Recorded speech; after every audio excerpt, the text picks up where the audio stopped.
When you're out walking around the hills, there's a very simple equation, and that is the more equipment and weight that you carry, the harder it is to walk. But there is one piece of gear that breaks this rule: walking poles. Even though they add weight, they can, in some situations, actually make walking easier and also safer. Oh, I assume that I'm going to get a lot of negative comments about this video, and that's okay. But if you are going to post negative comments, I would hope that you would at least watch the whole video first. The reason for my assumption, by the way, is that there are, and I'm guessing here, millions of websites and YouTube videos showing you how to use walking poles. And every single one will say basically the same thing. You must hold your poles in this way. You must use them like this when you're going uphill. And going downhill, you have to do this. And always do that and never do this, etc., etc., etc. But I'm going to disagree. I would say that there is no correct way to use them. You can hold them how you want, and you can use them how you want. It's a free country, you know, and they're your poles. So now I know that people have already started to type comments into the box. You know, you must use them like this, etc., etc. But before you press the button to post your comment, I want you to do something. I want you to have a look at this photograph on the screen. I'll put it onto your screen when I get home. This is the Ramblers Association website. The Ramblers Association, it's a very large walking club in the UK. And this page is where they're giving advice to their members about using walking poles. So have a look at the picture. What can you see in the photograph? I'll almost guarantee that most of the people who make videos about walking poles will see the three people using their poles totally wrong, in the wrong way. They might say that the lady on the right isn't using her straps. The lady in the center, her poles are set too short. And look at this, the lady on the left isn't holding her handles correctly. Is that what you see? If it is, go ahead and post your comments telling me that I don't know what I'm talking about. But what I see, to me, the glass is half full. I see three people obviously having a great time walking in the outdoors. They're strolling along a country lane, chatting, relaxed, and simply enjoying being in each other's company in the countryside. And to me, that's a wonderful picture. I hope you agree. You know, sure, they're holding their poles in a way that it wouldn't help them if they were going up a steep slope covered in snow and ice, or if they were crossing a stream, or descending over terrain full of boulders and loose rocks. But for the situation that they're actually in, I'd say that they were using their poles in exactly the right way. And that is to give them a feeling of confidence. And yes, I know, by the way, this picture isn't like the ones that you'll see on pole manufacturers' websites. But here's a small tip for any pole manufacturers watching this. More of your poles are bought by people like this than mountaineers. These are the majority of your customers. Mind you, that's just my opinion, so it may be totally wrong, who knows. So you can use your poles however you want to, but of course, you know, if you're going to go up into more rugged terrain, then you'll want them to do more than just give you a feeling of confidence. You'll want them to actually help you walk, to take some of the strain off your knees, and also to make your day out in the hills a bit safer. So today, let's have a quick talk about a few of the ways that we can use our poles. Oh, I've got a couple of pairs of poles here, by the way. These are my wife's Lecky Cressida poles. These are HTS 6.5. HTS just means heat treated shaft, and all Lecky poles are either 6, which is a standard cheaper type of aluminium, or 6.5, which is higher strength, lighter and more resilient, and it's used in Lecky's higher end poles. These black diamond pursuit poles, the cheaper ones, these are mine. And no, I'm not on commission from Lecky or Black Diamond. This isn't an advert, you know, I'm just showing you what we've got. If you haven't used poles before, it would be a really good idea to go into a small outdoor pursuit shop and ask for advice on things like secondary grips, on shock absorbers, and different types of baskets. Just a quick tip here, by the way. I don't know about you, but I usually find that the smaller and more specialized the shop is, the better advice you'll get from the staff. As an example, someone who knows what they're talking about in a small outdoor pursuit shop would tell me that I shouldn't use my wife's poles for a long walk because they're designed for women, and so they tend to be shorter, and they also have smaller handles. If I used these poles for a full day with the base of the handle digging into my hand on every step, it would get very painful very quickly. So if you're looking for your first set of walking poles, honestly, go to a local outdoor pursuit shop, an outdoor shop, and ask for advice.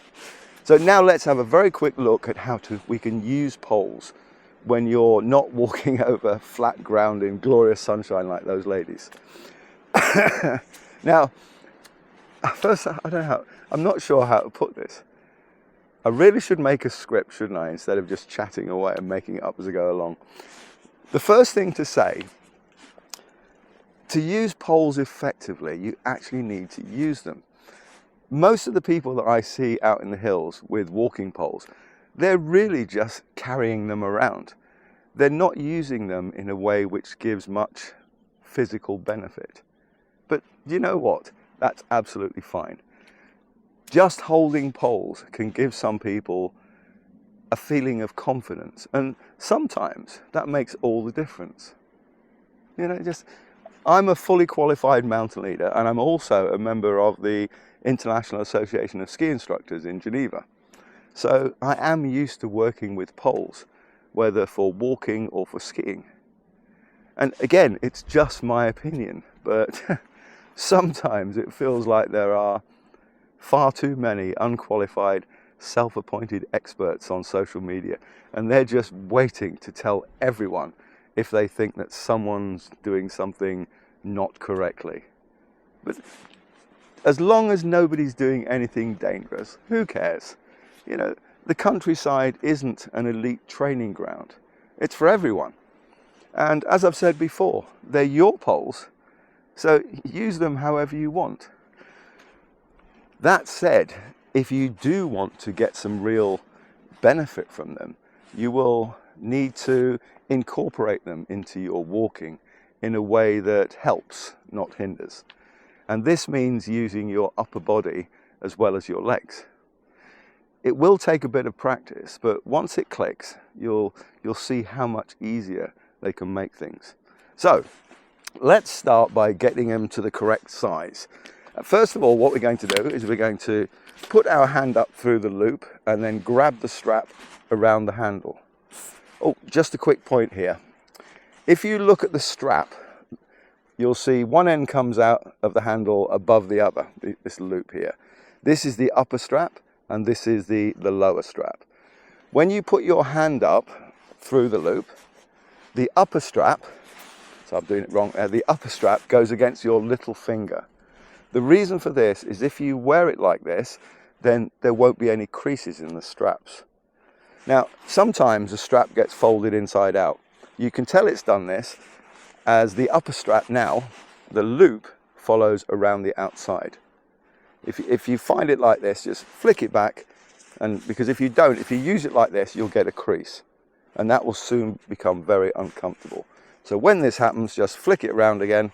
So the upper strap, the loop goes around the inside, and when you put it on, there'll be no creases. Anyway, once you've just a bit about straps there. Once you've grabbed the strap and the handle, your hand should sit somewhere near the top. If it doesn't, you'll need to adjust the strap. For these Lecky poles, all you do is pull upwards on the top strap to open the locking gate, and then you can adjust the strap how you want. And once you're happy with the length, just pull down on the top strap again, and that locks it into position. To adjust the straps on my Black Diamonds, again, all you do is pull the upper strap and then adjust it by pulling on the loose end. But I've got the cheaper set, you see. Once the straps, sorry, I'm just recovering from the flu. Once you've got your hands through the loops, you should be able to control the pole with your wrist, so you don't have to squeeze the handle too tight. And also, in this case, you can let go of it completely and use your hands for other things like using a compass or climbing up a small crag.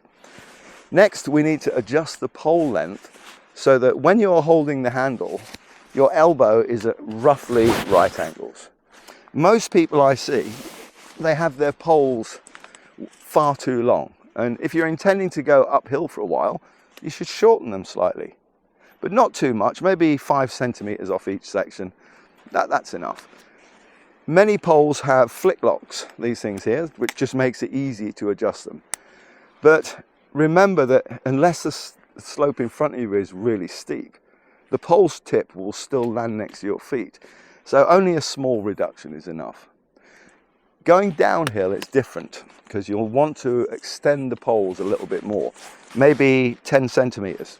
You know, that'll be enough, so that you can reach the ground in front of you. The amount depends on the gradient. The basic idea is to use the poles like a braking aid. And to do that, you need to actually be able to reach the ground without having to stretch out your arms too much and do all the bending over. So that's how to set up the poles. So now let's talk about how you actually use them, which is quite important. I see lots of people holding their poles way out in front of them like this. But really, in most cases, on flat ground or going up not too steep slopes, they should be held loosely in front of you and pointing slightly backwards. I'll give you a simple trick to get in the right position. Oh, I didn't invent this, by the way. I was shown this by a mountain guide in Switzerland in the 1990s. Hold the poles so that they're pointing back and lift the tips off the floor, off the ground. And then just walk along as you normally would, letting your arms swing naturally. Okay? Now let the tips of the poles drag on the ground behind you, just lightly, but keep swinging your arms naturally. And then just bend your elbow up slightly, and so the pole tips starts to tap the ground beside you as you're walking, beside your feet. Keep walking and swinging your arms, and you're now in the correct position. Remember that most of the time you want to push backwards.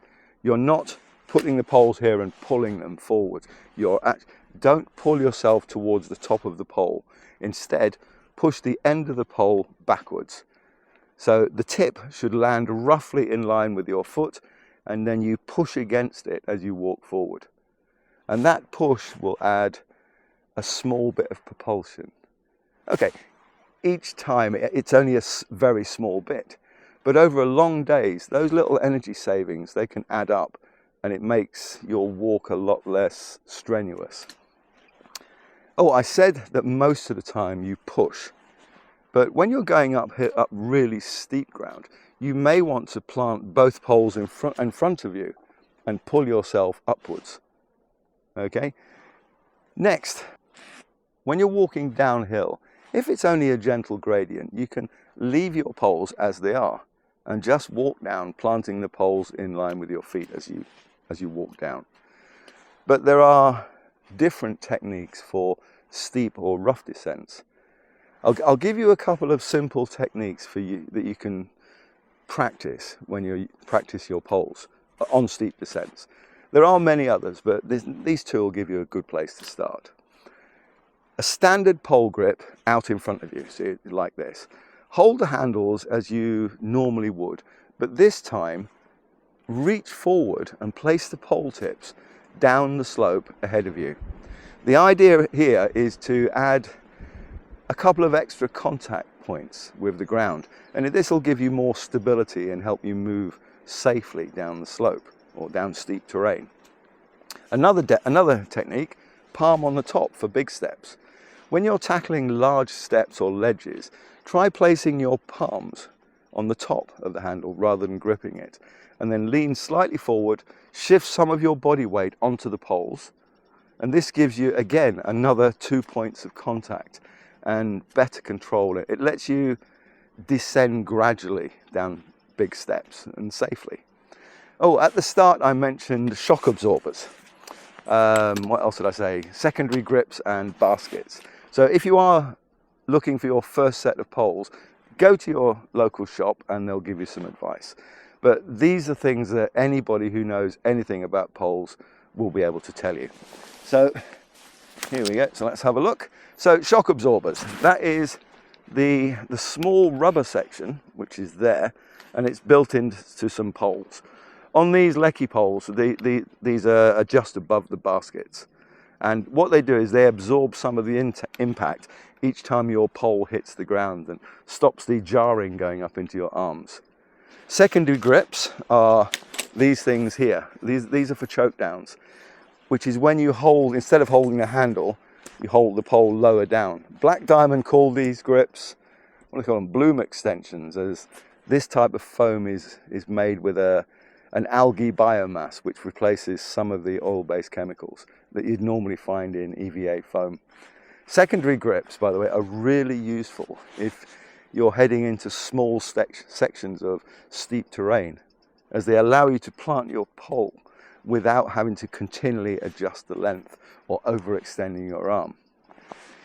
You can also use them for zigzagging up or down steep inclines. Choke down on the upper pole, and then when you switch direction, choke down on the other pole. So secondary grips, these make your poles more usable and efficient when you're crossing very steep terrain. Next, something which a lot of people forget. When you buy a pair of poles, some of them will come with a choice of baskets. Some of the baskets are quite large, and they're used when you're walking in snow. The larger basket just simply spreads the weight over a greater area, so you don't sink as much. Just a quick point here, by the way, if you are going walking for long periods in snow, you'll need to extend your pole by the same length as the tip below the basket, as this tip will sink into the snow. Some baskets have small round holes on them, like this bit here, and these are for general walking conditions. Okay. Oh, the small hole, by the way, in the poles, in the basket, it makes it easier to pull the pole out of soft ground like mud, as the hole reduces the suction by allowing air and water to pass through more easily, meaning it takes much less effort to actually lift your pole out of the mud. A good tip, another good tip, would be that if you know you're going to be coming down very steep, long slopes which are covered in loose rocks and boulders, like the Redburn Gully on Ben Nevis, then you may want to completely remove the basket so that it doesn't catch on any of the edges of the boulders or the rocks. So that's it. This was just a very brief introduction. There's a lot more we could have gone through, but hopefully you now have a basic understanding of how to use walking poles. The main thing, as I said, is you can use your walking poles however you want. But generally, if you want to use them to help you walk, the way they are used is guided by the terrain, the steepness and the terrain covering, if it's rocks, boulders, grass, snow, mud, ice, and also how steep it is. Okay, so anyway, thanks for watching.